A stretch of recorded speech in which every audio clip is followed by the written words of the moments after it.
Hi everyone, I'm Shivangi, your verbal ability mentor here at Rankers World. पिछले lecture में हमने parts of speech cover करे थे। Alright, इस लेक्चर में हम करेंगे एक सेंटेंस का स्ट्रक्चर क्या होता है और एक सेंटेंस के फॉर्मेशन कैसे होती है। नेक्स्ट लेक्चर में हम पढ़ेंगे subject verb agreement. So let's begin. Okay, so एक सेंटेंस एग्जैक्टली होता क्या है? Sentence is a group of words that expresses a thought.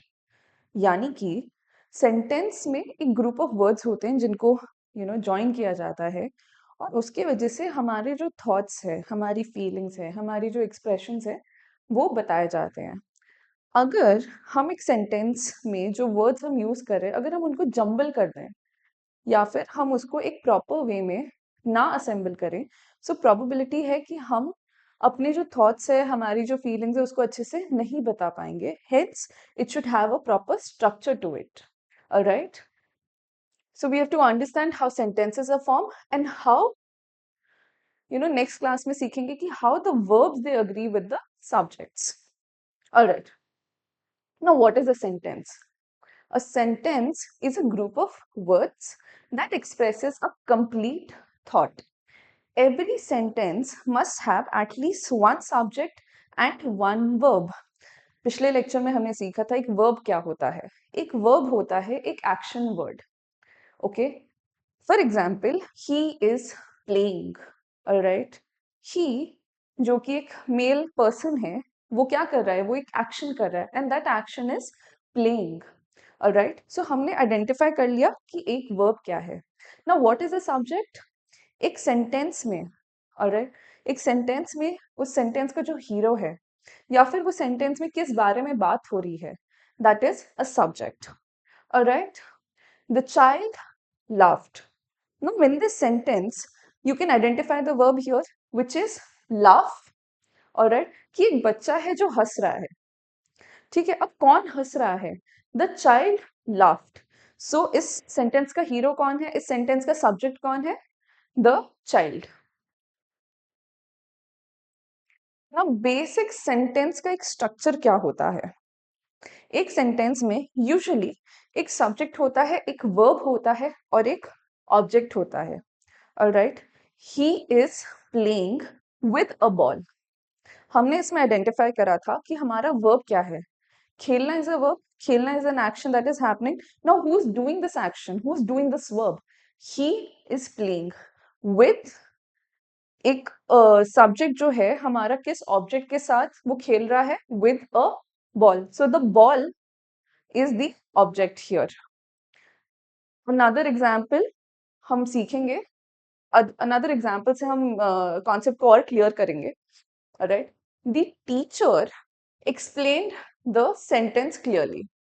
Here, as you may have identified कि verb क्या है, explain किया है। ठीक है, किसने explain किया है? The teacher has explained. So the teacher is the verb कि जो teacher है, ठीक है, उसने एक action करा, that is explain करा। ऑलराइट, और उन्होंने क्या एक्सप्लेन करा? उन्होंने एक लेसन को क्लियरली एक्सप्लेन करा। So the object here is the lesson. I am sure यहां तक आपको कोई डाउट्स नहीं होने चाहिए।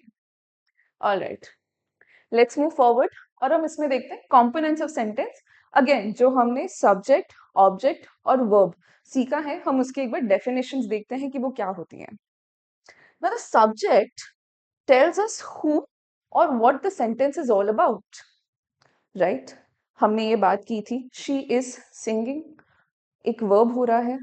Now who is doing that verb? किसके बारे में है ये? ठीक है, शी, द गर्ल, ओके, और अ वुमन जिसके लिए हम शी यूज कर रहे हैं, she is the subject. Alright, and what is she doing? She is singing. Alright, the verb shows the action or a state of being, as we have learnt in the previous lecture also and today also, that verb is something which is an action or a state of being. Alright. The third thing, the object. The object receives the action of the verb. For example, he is playing with a ball. ठीक है, he is the subject, playing is the verb and the ball is the object. ठीक है, वो जो verb है वो verb का action किसके ऊपर हो रहा है, दैट इज एन ऑब्जेक्ट। वो वर्ब जो खेलने का जो एक्शन है वो एक बॉल के ऊपर हो रहा है।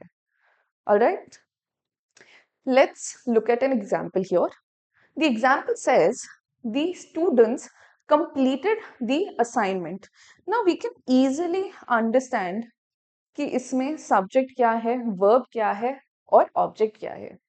द स्टूडेंट्स जिसके बारे में बात हो रही है, हीरो है हमारे सेंटेंस का, सो वो है द स्टूडेंट्स। उन्होंने क्या एक एक्शन किया, उन्होंने एक्शन किया कि उन्होंने कुछ चीज खत्म की ना। उन्होंने कौन सी चीज खत्म करी, उन्होंने एक असाइनमेंट को खत्म किया। आई एम श्योर यहां तक आपको कोई डाउट्स नहीं होने चाहिए। Let's move forward. Now we will see the kind of sentences that are based on structure. हम यहाँ पे सीखेंगे एक सिंपल सेंटेंस क्या होता है, एक कंपाउंड सेंटेंस क्या होता है और एक कॉम्प्लेक्स सेंटेंस क्या होता है। अरे, एक सिंपल सेंटेंस में एक इंडिपेंडेंट क्लॉज होता है। ये इंडिपेंडेंट क्लॉज क्या होता है? For example, she writes every day, वो लिखती है, वो हर रोज लिखती है। ऑलराइट, यहाँ पे कोई एक और क्लॉज नहीं है या फिर यहाँ पे कोई डिपेंडेंट क्लॉज नहीं है कि एक एक्टिविटी करने की वजह से कोई चीज हमने डिराइव की। Alright, so it consists of one independent clause, that is, she writes every day, वो लिखती है रोज। नेक्स्ट हम पढ़ेंगे एक कंपाउंड सेंटेंस क्या होता है। कंपाउंड सेंटेंस में यूजुअली दो सेंटेंसेस होते हैं जो जुड़ते हैं एक कंजंक्शन की हेल्प से।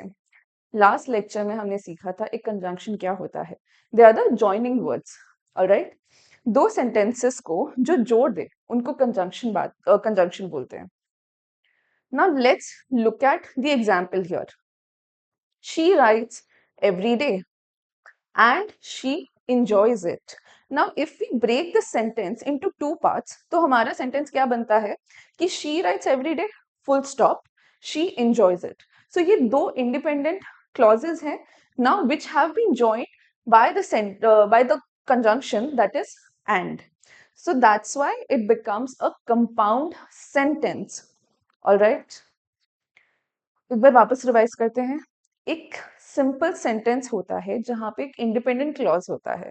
For example, she writes every day, वो रोज लिखती है, खत्म।